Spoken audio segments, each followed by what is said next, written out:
Astigarra gara, bereziki Denis Itxaso Jaurlaritzako etxebizitzako sailburuari, egunon. Usurbilgo alkateari, agurtzen nahi Solobarrietari, eta zuei komunikabideoi eta Astigarrako eta Usurbilgo zinegotziei. Astigarra eta Usurbilgo udalok gaur bertan argitaratu da, hiri tentsiodunaren izendapena jaso dugu. Eta hori dela eta uste degulako urrez garrantzitsua dela, prentsaurreko hau antolatu dugu, Jaurlaritzako etxebizitza sailarekin batera. Pentsatzen dut, harrituta geratuko zinatela, bestea auzo ikusita. Auzo berria da, 10 urte pasatxo ditu, eta Astigarragak izan duen bilakaeraren erakusgarri da. Gogoeta bat, agurtzanek aipatu dituen gauza asko errepikatuko ditut gero, baina gogoeta, lehendabiziko gogoeta bat, etxe asko egin ditugu. Bai, 15 urtetan 1000-tik gora. Eta herria pasada, 3500 biztanle izatetik, ia 8.000-ara. Galdera, inbeste etxe bizitza eginda konpondu alda Astigarragako etxe bizitzaren arazoa, ba ez. Agurtzanek esan du hiri tentsionatu izendatzeko baldintza bat betetzen duela Usurbilek. Seguru asko bigarna ere dagoeneko bai. Guk hasieratik biak bete ditugu. Horrez esan nahi du, etxe bizitza asko eraiki ditugula, Astigarragan, baina Donostialdeak eta bereziki Donostiak eragiten duen presioarekin ez duela balio izan, bertako jendeak, bertako gazteak, etxe bizitza bat eskuratu alizateko, edo alokairu, edo salmenta prezio zentzudun batean. Eskuragarri eta zentzudun batean. Beraz, etorkizunari begira planteatzen direnean etxe bizitza asko eraikitzeko proiektuak eta asmoak, uste dut oso kontuan hartu behar dela, hor merkatuan esku hartu behar dela. Ezin zaiola merkatuari utzi, nahiz eta etxe bizitza asko eraiki, prezioak nahi dituen lekura eramaten. Hori lehendabiziko gogoeta. Guri gertatu zaigulako, etxe bizitza asko egin bai, baina ondoan ez badira egiten, jendea mugitu egiten da, eta beraz, beste leku bateko presioa zuri datorkizu. Eta hori da guri gertatu zaiguna. Bide nabar esango dut, etorri da jendearekin oso pozik gaudela, Jende asko etorri da bizitzera, herria eraikitzen ari gea, komunitatea eraikitzen ari gea, eta pozik gaude, jakina. Baina honek sortu du arazo larri bat etxe bizitzaren arloan. Arazo benetan larri. Gure kasuan, hiri tentsiodun izendatzeko diagnostiko egin genuen. Diagnostiko hortan datu interesgarri asko etorri zaizkigu. Esate bateako, 3.400 etxe bizitza daude Astigarragan. Azkeneko 20 urtetan hazkunde ikaragarria izan du, 125-koa. Biztanlerian ere hau ikusten da.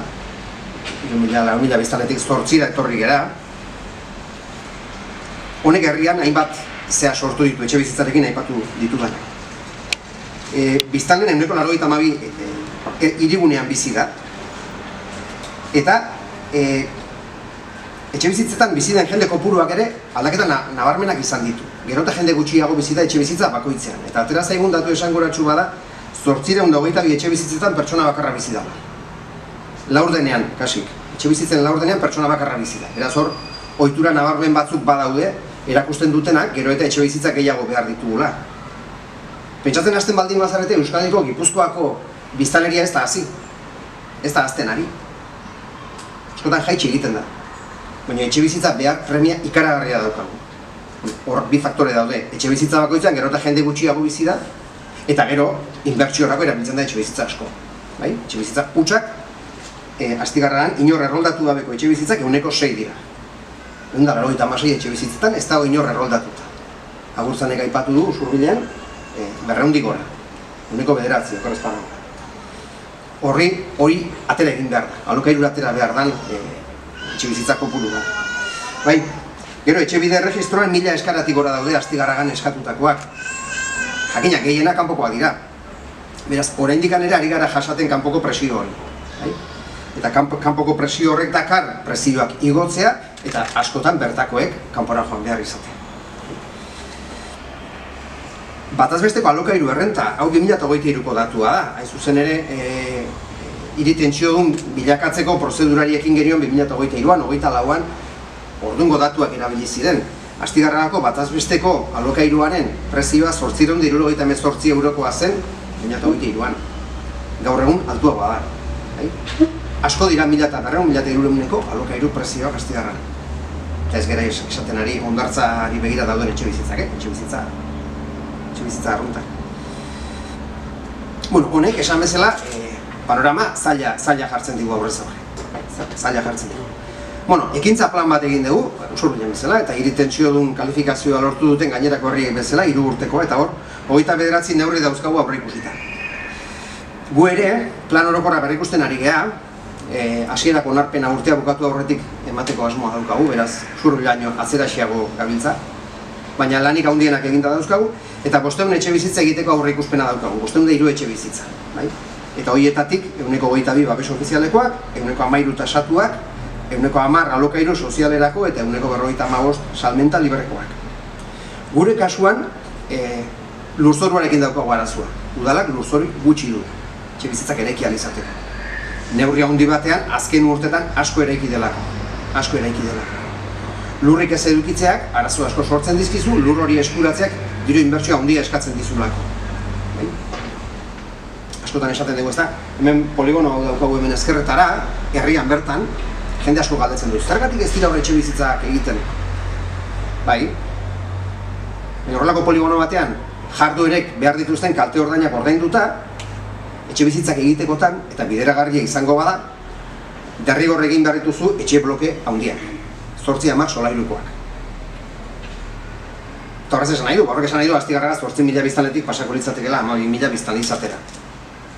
Eta lautik 8ra pasatzeak presio handia sortzen dio herriari. Berez esango dut, pozik gaude, baina presio handia sortzen dio. Ambulatorioa txiki geratu da, kiroldegia txiki geratu da, aurreskolan ez dago lekurik, institutuorik ez daukagu, bai? Ekipamentu publikoak etorri behar dute etxegintzarekin batera. Bestela, ari zara sortzen, bizikalitaterik ematez dizun herri bat. Adibide bat jartzen eta askotan, Astigarragari zer suposatu dion ulertzeko, ezta? 3.000-4.000-tik 8.000-ra pasatzea.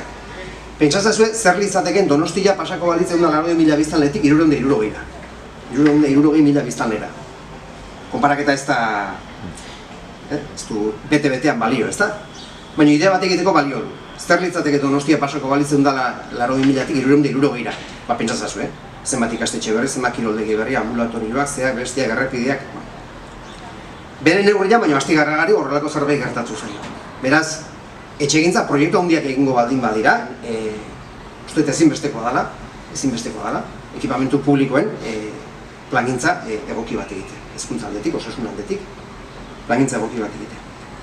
Bueno, gure ekintza planean beraz, plan orokorrean aurreikusi ditugu, esan bezala 503 etxe bizitza, horrekin batera, planteatu dugu baita ere, modalitate, dimensio, tipologia diferentetako etxe bizitzen gaia ere arautu nahi dugu.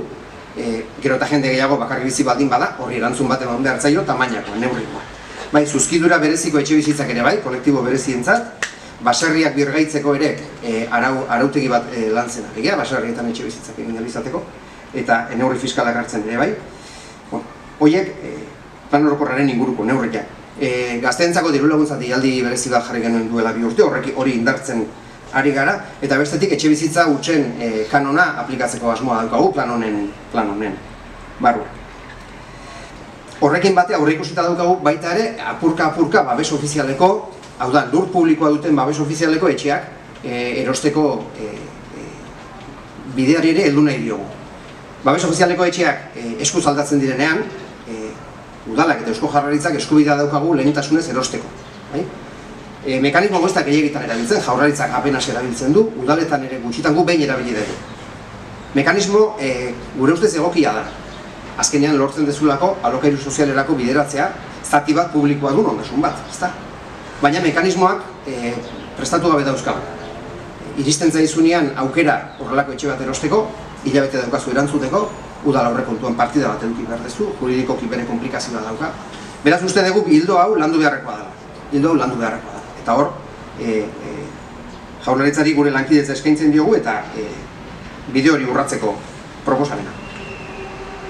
Bueno, amaitzeko, uste dut udalak ahalegin handia egiten ari gehala gure herriak izendatzeko hiri tentsiodun. Lanketa eskatu digu, lanketa hori gogo honez eta asmo osoz egin dugu.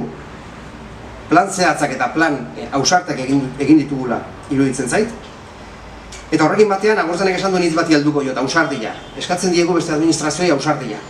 Ausardia, hain zuzen ere, lortu behar degulako merkatuaren arauetatik kanpo, etxebizitzak, prezio eskuragarri, zentzudunetan, eskaini ahal izatea, erosteko edo alokatzeko.